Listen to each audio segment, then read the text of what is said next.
Morning, everybody. Have a seat. 5 years ago, after nearly a century of talk, decades of trying, a year of bipartisan debate, we finally declared that in America, health care is not a privilege for a few, but a right for all. Over those 5 years, as we've worked to implement the Affordable Care Act, there have been successes and setbacks. The setbacks I remember clearly. But as the dust has settled, there can be no doubt that this law is working. It has changed and in some cases saved American lives. It set this country on a smarter, stronger course. And today, after more than 50 votes in Congress to repeal or weaken this law, after a presidential election based in part on preserving or repealing this law, after multiple challenges to this law before the Supreme Court, the Affordable Care Act is here to stay. This morning, the court upheld a critical part of this law, the part that's made it easier for Americans to afford health insurance regardless of where you live. If the partisan challenge to this law had succeeded, millions of Americans would have had thousands of dollars worth of tax credits taken from them. For many, insurance would have become unaffordable again.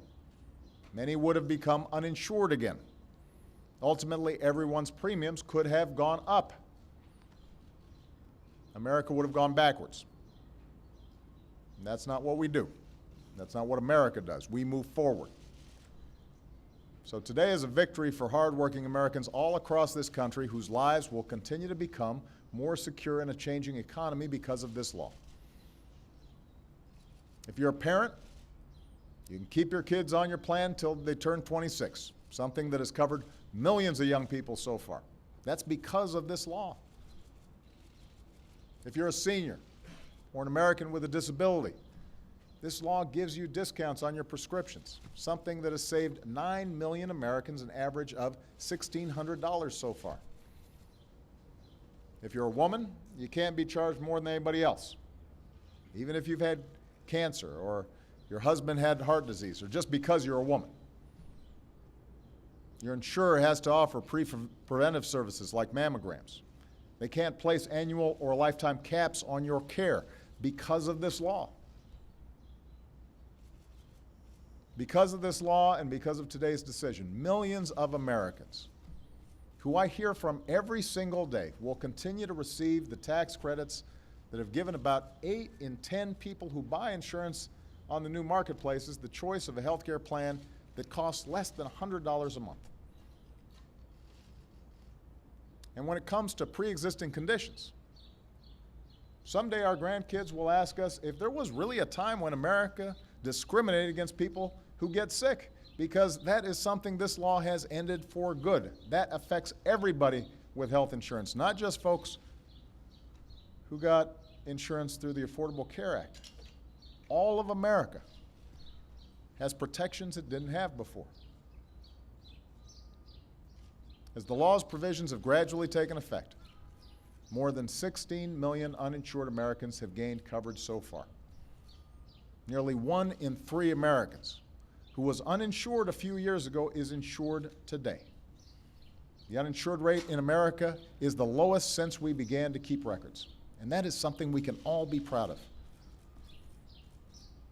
Meanwhile, the law has helped hold the price of health care to its slowest growth in 50 years. If your family gets insurance through your job, so you're not using the Affordable Care Act, you're still paying about $1,800 less per year on average than you would be if we hadn't done anything. By one leading measure, what business owners pay out in wages and salaries is now finally growing faster than what they spend on health insurance. That hasn't happened in 17 years, and that's good for workers, and it's good for the economy. The point is, this is not an abstract thing anymore. This is not a set of political talking points. This is reality. We can see how it is working. This law is working exactly as it's supposed to. In many ways, this law is working better than we expected it to. For all the misinformation campaigns, all the doomsday predictions, all the talk of death panels and job destruction, for all the repeal attempts, this law is now helping tens of millions of Americans. And they've told me that it has changed their lives for the better. I've had moms come up and say, my son was able to see a doctor and get diagnosed and catch a tumor early, and he's alive today because of this law.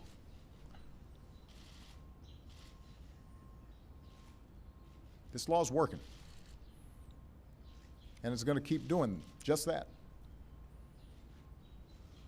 5 years in, this is no longer about a law. This is not about the Affordable Care Act as legislation or Obamacare as a political football. This is health care in America. And unlike Social Security or Medicare, a lot of Americans still don't know what Obamacare is beyond all the political noise in Washington. Across the country, there remain people who are directly benefiting from the law, but don't even know it. And that's okay. There's no card that says Obamacare when you enroll. But that's by design, for this has never been a government takeover of health care, despite cries to the contrary. This reform remains what it's always been, a set of fairer rules and tougher protections that have made health care in America more affordable, more attainable, and more about you, the consumer, the American people. It's working. And with this case behind us, let's be clear, we've still got work to do to make health care in America even better. We'll keep working to provide consumers with all the tools you need to make informed choices about your care. We'll keep working to increase the use of preventive care that avoids bigger problems down the road. We'll keep working to boost the steadily improving quality of care in hospitals, bring down costs even lower, make the system work even better. Already we've seen reductions, for example, in the number of readmissions at hospitals. That saves our society money, it saves families money, makes people healthier. We're making progress. We're going to keep working to get more people covered. I'm going to work as hard as I can to convince more governors and state legislatures to take advantage of the law, put politics aside, and expand Medicaid and cover their citizens. We've still got states out there that, for political reasons, are not covering millions of people that they could be covering, despite the fact that the federal government's picking up the tab. So we've got more work to do, but what we're not going to do is unravel what has now been woven into the fabric of America. And my greatest hope is that rather than keep refighting battles that have been settled again and again and again, I can work with Republicans and Democrats to move forward. Let's join together. Make health care in America even better. 3 generations ago, we chose to end an era when seniors were left to languish in poverty. We passed Social Security, and slowly it was woven into the fabric of America and made a difference in the lives of millions of people. 2 generations ago, we chose to end an age when Americans in their golden years didn't have the guarantee of health care. Medicare was passed, and it helped millions of people. This generation of Americans chose to finish the job, to turn the page on a past when our citizens could be denied coverage just for being sick, to close the books on a history where tens of millions of Americans had no hope of finding decent, affordable health care, had to hang their chances on fate.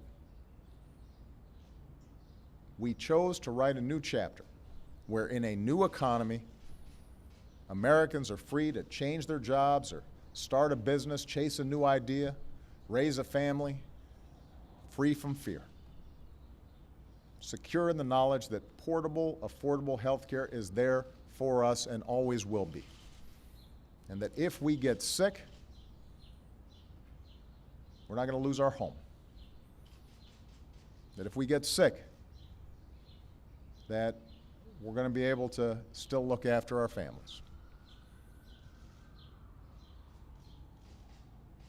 That's when America soars, when we look out for one another, when we take care of each other, when we root for one another's success, when we strive to do better and to be better than the generation that came before us and try to build something better for generations to come. That's why we do what we do. That's the whole point of public service. So this was a good day for America. Let's get back to work. A good bill, sir. Why are